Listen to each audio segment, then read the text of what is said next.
Chapter 20 of the Book of Jasher. And at that time Abraham journeyed from the plain of Mamre, and he went to the land of the Philistines, and he dwelt in Gerar. It was in the 25th year of Abraham's being in the land of Canaan, and the 100th year of the life of Abraham, that he came to Gerar in the land of the Philistines. And when they entered the land, he said to Sarah his wife, Say thou art my sister to any one that shall ask thee, in order that we may escape the evil of the inhabitants of the land. And as Abraham was dwelling in the land of the Philistines, the servants of Abimelech, king of the Philistines, saw that Sarah was exceedingly beautiful, and they asked Abraham concerning her, and he said, She is my sister. And the servants of Abimelech went to Abimelech, saying, A man from the land of Canaan is come to dwell in the land, and he has a sister that is exceeding fair. And Abimelech heard the words of his servants who praised Sarah to him, and Abimelech sent his officers, and they brought Sarah to the king. And Sarah came to the house of Abimelech, and the king saw that Sarah was beautiful, and she pleased him exceedingly.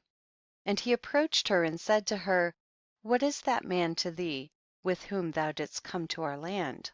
And Sarah answered and said, He is my brother, and we came from the land of Canaan to dwell wherever we could find a place.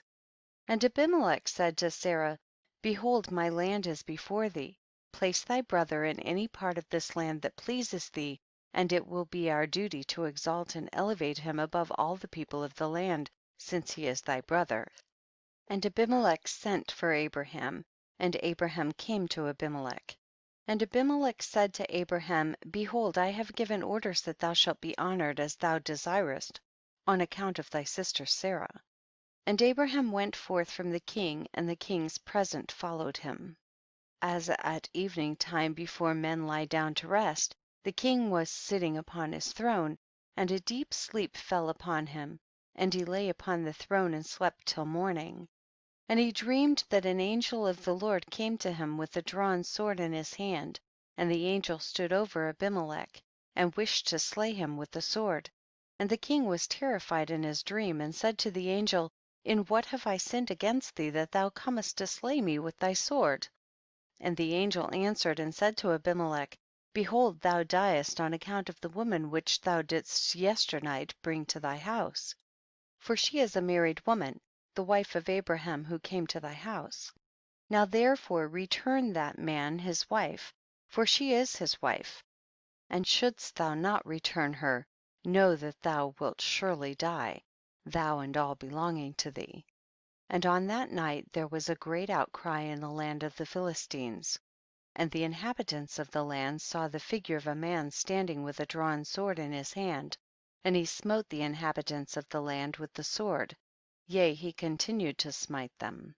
And the angel of the Lord smote the whole land of the Philistines on that night, and there was a great confusion on that night and on the following morning.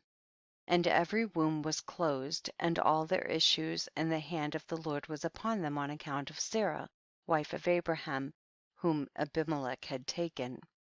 And in the morning Abimelech rose with terror and confusion and with a great dread, and he sent and had his servants called in, and he related his dream to them, and the people were greatly afraid.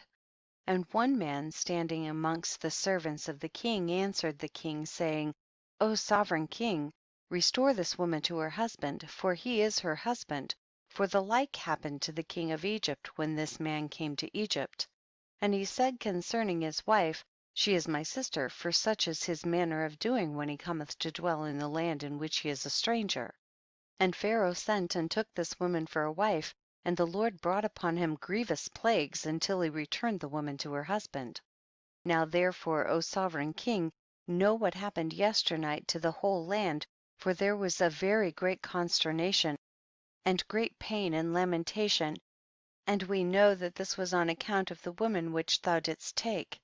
Now therefore restore this woman to her husband, lest it should befall us as it did to Pharaoh king of Egypt and his subjects, and that we may not die.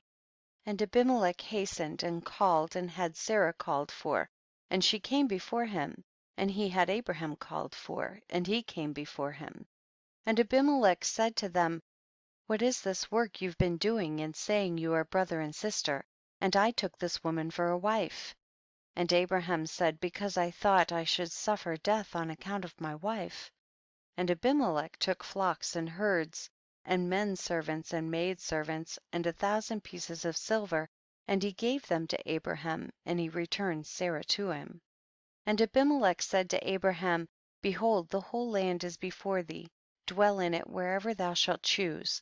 And Abraham and Sarah his wife went forth from the king's presence with honor and respect, and they dwelt in the land, even in Gerar.